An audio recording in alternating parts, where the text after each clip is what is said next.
Hello everyone, and welcome to my General Hospital YouTube channel. I hope everyone is having a wonderful day. Before we begin, please hit the subscribe button and give this video a thumbs up. Learn about all the drama that Port Charles is experiencing. The week of March 4 to 8, 2024 on General Hospital promises to be quite exciting because spoilers hint at a significant comeback that might completely alter the course of events. Watch the entire action in Port Charles by tuning in next week. After working for Spinelli, Sonny advised him on Maxie, Kirsten Storms. When Blaze's mother Natalia paid her an unexpected early visit, she discovered Christina in her daughter's bed. Blaze first came out to her mother after they had initially claimed to be friends. Before Nina could ask Ava for assistance, Sonny arrived. When John informed Carly about the threats against local mob bosses, she became cautious. Curtis gave Drew encouragement. In an attempt to justify her behavior to Sonny, Nina claimed she would always love him. He claimed that the reason her treachery stung so badly was because he still loved her. He claimed to be able to forget but not forgive. He informed her that she must bear the repercussions of her behavior. Carly tried to talk Drew out of his animosity toward Nina after he opened up to her. She informed him that he needed to decide whether or not to forgive Nina. He went with Carly, and they had sex. Blaze and her mother shared a pivotal experience. She told Christina that although she didn't regret what she had done, she hadn't anticipated her mother's return. As they drew nearer, Spinelli acknowledged that his pipes had never been an issue for him. Maxie felt tricked and kicked him out, so she didn't take it well. Tracy, Lois, and Maxie assist Brooke Lynn in selecting a bridal gown. Chase had a text from the Quartermain lawyers requesting that he sign a prenuptial agreement, so he needed to make sure of things. After telling Sonny about her encounter with John, Carly came to the realization that in spite of everything, he no longer fully trusted her. Joss made the effort to locate Dex. The two made love, but he had to tell her that this was their final chance to be together and that he had to vanish because she had mistakenly believed they could go back to Port Charles. When John ran with Scott, Kin Schreiner, they spoke about Karen's passing and how to handle Sonny. Dante made an unsuccessful attempt to mediate a resolution between John and Sonny. Sonny went up to John, attempting to get him to hit him in order to get him sent out of the city. Chase was comforted by Brooke Lynn that while she didn't want him to sign the prenup, she did want him to make sure he read it beforehand. Tracy and Lois are at odds, and Lois made Tracy understand how much BLQ wanted to wear Leela's wedding gown. Giving it to her granddaughter to wear to her wedding was Tracy's concession. Finn and Elizabeth, who were both content where they were at the time, talked about their future. Joss informed Michael that Dex was required at home when he informed her that she was unable to return to Port Charles.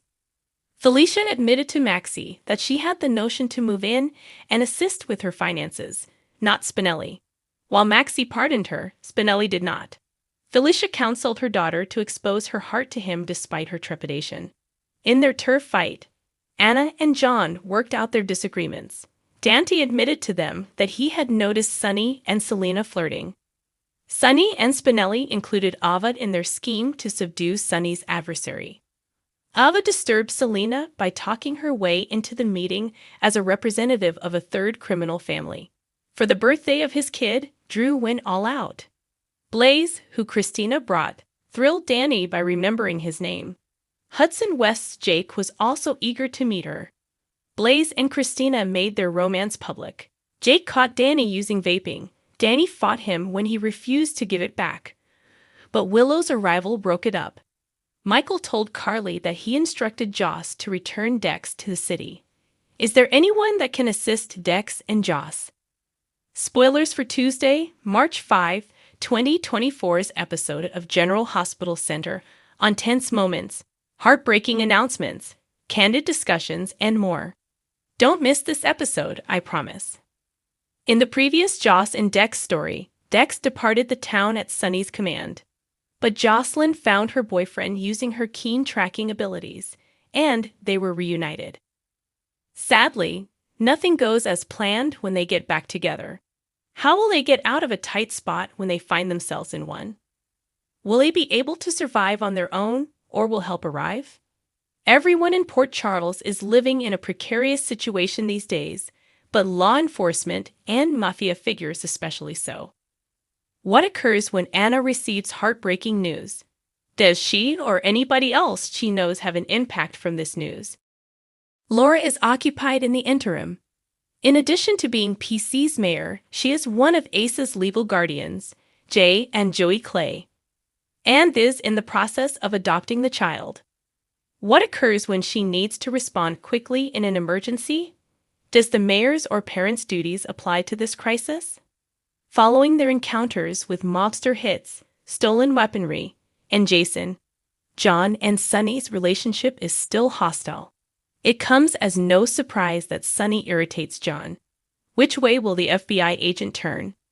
Will the two have another heated moment like this one? Does this conflict need to be resolved by Sonny and Jagger going to the boxing gym? Marshall finally informs Curtis about his incorrect diagnosis. In addition, he probably likely offer an apology or beg his son's pardon.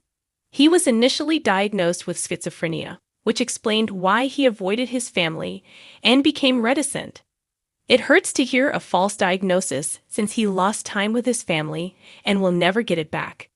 The author is the only one with ideas about GH. Just remember that everything, right or bad, is based solely on feeling. Every fan of General Hospital, even Soap Pub, has an opinion of their own.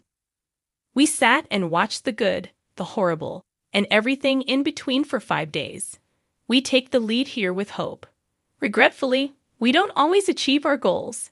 Here is a recap of GH's week, which featured a lot of difficult talks, prenuptial issues, boxing gym showdowns, and 2-second fugitives. I couldn't help but be enthralled with the boxing gym confrontation between Sonny and John when I saw GH this week. For better or worse, as I considered the remainder of the week, I realized I wanted to draw attention to a few others. Sonny Corinthos and John Jagger Cates have a new and old rivalry. This competition has been building for some time. Even while I think Adam J. Harrington is a great addition to the cast, I hadn't yet experienced a time where I could really relate to his character.